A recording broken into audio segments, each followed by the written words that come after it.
তারপরে ভাইয়ারা এখন যাচ্ছি হলো একটু যাব হচ্ছে আপনারা আমার ভিডিওর আগে পরে সবাই দেখছেন যে আমি মানে একটা সার্টিফিকেট সংশোধনের জন্য স্কুলে অনলাইনে আবেদন করছিলাম।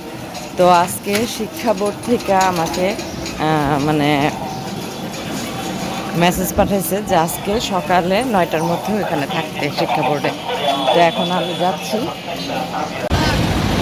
তারপরে এরা এখন বাসে উঠবো, এখন যাব হচ্ছে শিক্ষা বোর্ডে। ঠিক আছে, ভোর 6:30 বাজে, ভোর 6:30 বেরোইছে, উঠতেছি। হ্যাঁ, এলিভেটেড দিয়ে যাব হলো উত্তর আজমপুরে। বাসে উঠলাম, ভিআইপি বাসে উঠলাম। তো অনেক দিন থেকেই তো আমি কাগজগুলো অনলাইনে আবেদন করে রাখছিলাম। আর হলো স্কুলে তো অনেক দৌড়াদৌড়ি করছি দেখছেন। তো আজকে আমাদের ডেট পড়ছে, আমাদের ডাকছে মানে শিক্ষা বোর্ডে আজকে ডাকছে। তো সারাটা রাত্র ঘুমাইনি। এখন বাজতেছে 6:30। বাসে উঠলাম। তো দোয়া করতেছি যেন তাড়াতাড়ি ফিরে আসতে পারি, কাজটা তাড়াতাড়ি শেষ হয়ে যায়। লিমিটেডের একটু বাহির থেকে আপনাদের ভিতর থেকে একটু দেখেন। আর এলিভেটেড দিয়ে যাওয়াটা যে কি একটা মজা লাগে বলার মতো নাই। এখানে কোনো জ্যাম থাকে না, কোনো কিচ্ছু না, মানে আধা ঘন্টার মধ্যে মনে হয় এসে যাওয়া যায়। দেখেন ভোরবেলা আকাশের সূর্যটা কত সুন্দর দেখা যাচ্ছে ভোরবেলা। এলিভেটেডে ওঠা মজাই আলাদা। যারা যারা মানে ঢাকা যাবেন, আমাদের যাবেন, তারা অবশ্যই এলিভেটেড দিয়ে যাওয়ার চেষ্টা করবেন। আর হলো গিয়ে আমরা এখন যাচ্ছি উত্তর আজমপুর থেকে ঢাকা আজিমপুরে। আমরা এখন আছি ফার্ম গেট। ঠিক আছে, ফার্ম গেটে চলে আসছি হলো মানে উত্তরা আজমপুর থেকে ফার্ম গেট আসতে 20 মিনিট সময় লাগছে। এত অল্প সময়ের মধ্যে চলে আসছি। তো দেখেন সকালবেলা ঢাকা একদম কলেজের সামনে নামলাম, চলে আসছি। দেখছেন মানে 1.5 ঘন্টা লাগে নাই। কলেজটা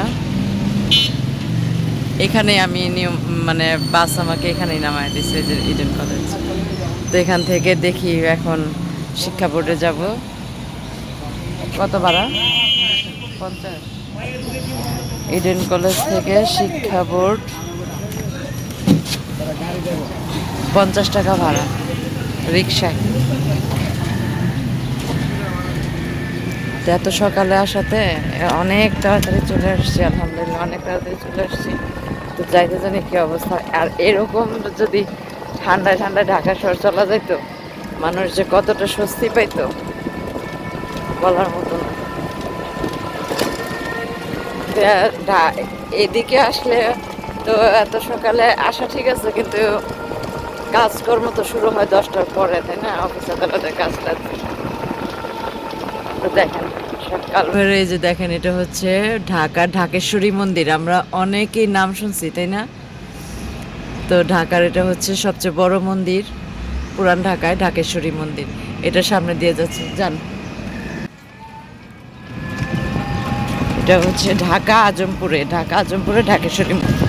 আর এই ঢাকেশ্বরী মন্দিরে ইন্ডিয়া থেকে পূজার সময় ইন্ডিয়া থেকে অনেক লোক আসে এই ঢাকেশ্বরী মন্দিরে। শিক্ষা বোর্ডের বিল্ডিংটা দেখা যাইতেছে, যেটা কাছাকাছি চলে এসছে। আমরা 3 নাম্বার গেটে নামবো। এই যে মাধ্যমিক ও উচ্চ মাধ্যমিক শিক্ষা বোর্ড ঢাকা। এইখানটায় আমরা নামলাম। তো চলে আসলাম শিক্ষা বোর্ডের সামনে। শিক্ষা বোর্ডের এখানে কত ভাড়া? 50। ভাড়াটা দিয়ে নেই।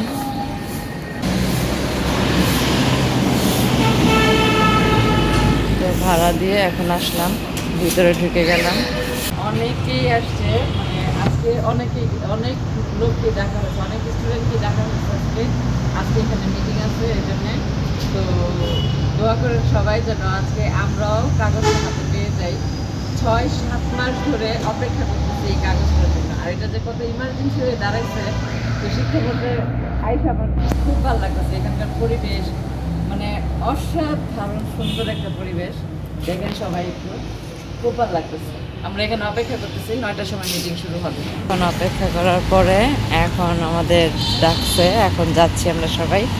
তো দেখো মানুষ মানে একের পর এক চলে আসছে, শুধু আমাদের না।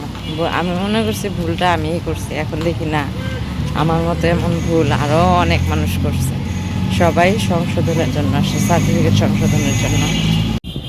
তো অপরা ভাইয়েরা দেখলে তো আজকে সকালবেলা একদম ভোরবেলা আমি বের হয়েছি, সেহেরি খেয়ে আমি ঘুমাই নাই। তারপরে ভোরে উঠা রেডি টেডি হইয়া বের হইলাম। 6:30টায় বাসা থেকে বের হয়েছি। তো সকালে গেছি, সেখান থেকে মানে শিক্ষা বোর্ডে যাইয়া ওখানকার কাজকর্ম সেরে। আরেকটা কথা বলি আপনাদের সবাইকে, শিক্ষা বোর্ডে যাওয়ার আগে আপনারা ভেবে চিনতে আপনাদের কাগজপত্র, স্কুল সার্টিফিকেট, স্কুলের সব কাগজপত্র, কলেজের সব কাগজপত্র, বাবা মার নাম, তারপর হচ্ছে জন্ম নিবন্ধন, আর বিশেষ করে মা বাবার নামের বানান, আর স্টুডেন্টের নামের বানান সব যেন প্রপারলি ভাবে হয়, নয়তো এই যে আমার মতো এই ভোগান্তি পোহাইতে হবে, ঠিক আছে? আর শুধু আমি না, আজকে অনেক অনেক অনেক মানুষ গেছে। আর একটা জিনিস, শিক্ষা বোর্ডের একটা নিয়ম আপনারা জানেন কিনা আমি জানি না, আজকে আমি অনেক কিছুই দেখে আসছি। সেটা হচ্ছে যে কি বলে, 6 মাস অন্তর অন্তর ডেট ফেলায় একটা মিটিংয়ের। যারা অনলাইনে আবেদন করে, যেমন আমি অনলাইনে আবেদন করছি, অনলাইনে আবেদন করার 6 মাস পর আমার এই আজকে ডেটটা পড়ছে। আর আজকে ডেটটা যার ক্যান্সেল হবে সে আবার মাস 2-1-এর মধ্যে আর কোনো পাবে না, আবার 6 মাস পর তার ডেট পড়বে। এরকম বছরে 2বার তারা মিটিংয়ের ডেটটা ফেলায়। তো আপনারা বাবার নাম, মার নাম, স্টুডেন্টের নাম সব কিছু প্রপারলিভাবে, মানে আকার রসিকার দীর্ঘিকার রসুকার থেকে শুরু করে একদম সঠিকভাবে দেওয়ার চেষ্টা করবেন, নয়তো এই যে এরকম ভোগান্তি পোহাইতে হয়। আমি চাই না কেউ এই শিক্ষা বোর্ডে যায় এই দৌড়াদৌড়ি করুক, বহুত ঝামেলা বহুত। আজকে কি হয়েছে জানেন না? তো আজকে গেছি, তো কাগজপত্র তো সব ভিতরে দেওয়া হয়েছে, ভিতরে নিয়ে গেছি, নিয়ে যায় তো দেখছে সব কিছু দেখার পরে এখন বলতেছে যে মানে যে কাগজ প্রয়োজন না সেটাও চায়। একটা ছেলের পাশের একটা ছেলেকে দেখলাম, ওই ছেলেটার বাবা বিদেশ থাকে, তো তার লাগবে, বাবা বিদেশ থাকে, সেই বাবার পাসপোর্ট কপি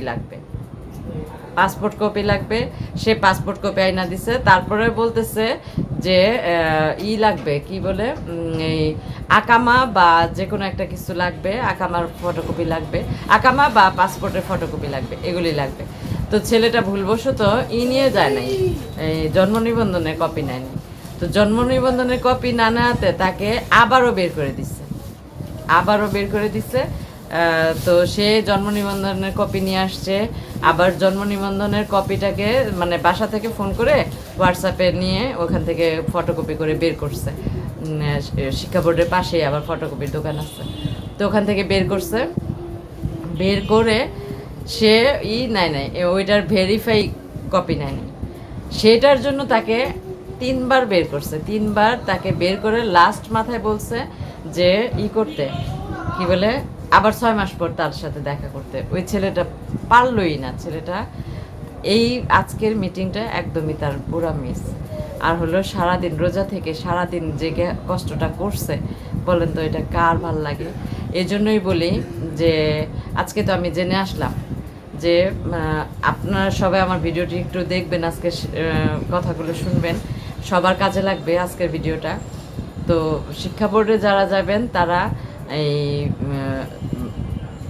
বাবা মায়ের নাম, যাদের বানান ভুল হয়ে যায়, কিছু করার নাই, নাম এদিক সেদিক হইতেই পারে, যাওয়ার আগে একদম সার্টিফিকেট যতগুলি আছে সবগুলি নিয়ে যাবেন। তারপর হচ্ছে বাবা মায়ের এনআইডি কার্ডের মেন কপি ফটোকপি, আর হচ্ছে জন্ম নিবন্ধনের মেন কপি ফটোকপি, আর হচ্ছে আপনাদের কারো বাবা মা যদি দেশের বাইরে থাকেন তাহলে, আর আপনারা যদি দেশের বাইরে থাকেন, আপনাদের ছেলে মেয়ে স্কুলে পড়ে বাংলাদেশে, তো সেই ক্ষেত্রে আপনারা এই পাসপোর্টের ফটোকপি অথবা ওই দেশের আকামার ফটোকপি লাগবে। সব কিছু নিয়ে তারপর যাবেন, নয়তো এই যে এরকম ওই ছেলের মতো বের হয়ে যেতে হবে। তো আলহামদুলিল্লাহ আমার আবার ওই রকম ঝামেলা হয় নাই। আমার সব কিছু ওকে হয়ে গেছে। ওকে হয়ে যাওয়ার পরে আমার কাগজগুলো এখন কবে দিবে সেটা জানি না, সেটা বলে নাই, তবে এটা নাকি অনলাইন হয়ে আসবে। তো যাই হোক, চাইতেছি যেন খুব অতি তাড়াতাড়ি চলে আসে, অতি তাড়াতাড়ি কাগজগুলো চলে আসে। আর আজকে আমার উপরে এমন একটা ধকল গেছে, একে তো শিক্ষা বোর্ডে গেছি ভোরবেলা, রাত্রে ঘুমাই নাই, তারপর আবার আজকে ছিল ডেলিভারি, ফুড ডেলিভারি, তো সব কিছু মিলে আসছি দুপুর 2টার সময় আমি সেই পুরান ঢাকা আজিমপুর ঢাকা আজিমপুর থেকে আমাদের উত্তর আজমপুরে আসছি হলো দুপুর 2টার সময়, 2টা 2:30 বাচ্চা আস্তে আস্তে। তো আইসা আবার রান্নাবাড়া করছি, রান্নাবাড়া করে ডেলিভারিটা দিয়ে আসছি, দিয়ে আইসা আবার হইলো সন্ধ্যার সময় গেছি, ওখানে আবার অর্ডার নিয়ে আসছি। তো আজকে সারা দিন আমার অনেকটা পরিশ্রম গেছে। তো আপনারা ভাইয়েরা, আজকের ভিডিওটি কেমন লাগলো অবশ্যই কমেন্টের মাধ্যমে জানাবেন, আর লাইক দিয়ে ভিডিওটি দেখা শুরু করবেন। আর কে কোথা থেকে দেখতেছেন ভিডিওটি অবশ্যই কমেন্টের মাধ্যমে বলবেন। আর যারা যারা শিক্ষা বোর্ডের এইসব নিয়ম নীতি জানেন না, আজকে আমার ভিডিওটি দেখবেন, অবশ্যই অনেক কিছুই জানতে পারবেন। তো আমি আবারও বলি যে পাসপোর্ট যদি মা বাবা বাহিরে থাকে তাহলে পাসপোর্টের ফটোকপি লাগবে, ওই দেশে আকামার ফটোকপি লাগবে, আর হচ্ছে মা বাবার জন্ম নিবন্ধনের ফটোকপি মেন কপি, আর হচ্ছে এনআইডি কার্ডের ফটোকপি মেন কপি, আর হচ্ছে সার্টিফিকেট যতগুলি থাকে সবগুলির ফটোকপি মেন কপি। সোজা কথা, আলাদা আলাদা করে স্টাপলার মেরে নিয়ে যাবেন, ফটোকপিটা একসাথে আর মেন কপিটা একসাথে, এভাবে স্টাপলার মেরে সব কাগজপত্র নিয়ে যাবেন, যেন আপনারা ওয়েটিং লিস্টে না রাখতে পারে। ঠিক আছে? তো সবাই ভালো থাকবেন, আল্লাহ হাফেজ।